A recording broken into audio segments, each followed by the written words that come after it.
Pertikaian yang melibatkan drummer SID Jering dan penggiat media sosial Adam Denny Geraka semakin memanas. Sebelumnya Jering SID dilaporkan Adam Denny dengan tuduhan dugaan pengancaman lewat media elektronik pada 10 Juli 2021. Adam Denny mengaku menerima ancaman usai dituding sebagai biang keladi hilangnya akun Instagram Jering SID. Imbas laporan Adam Denny, Jering SID ditetapkan sebagai tersangka dugaan pengancaman lewat media elektronik. Terbaru setelah menjalani sidang kasus pengancaman di Pengadilan Negeri Jakarta Pusat, Selasa 25 Januari, Jering menunjukkan sebuah foto diduga Adam Denny yang melakukan penghinaan terhadap Presiden RI Jokowi.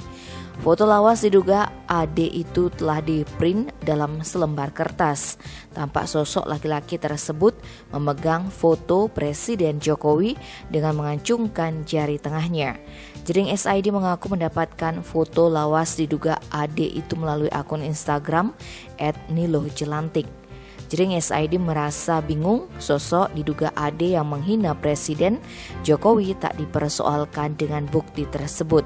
Padahal foto itu sudah ada sejak tahun 2020. Tim Bali Express melaporkan.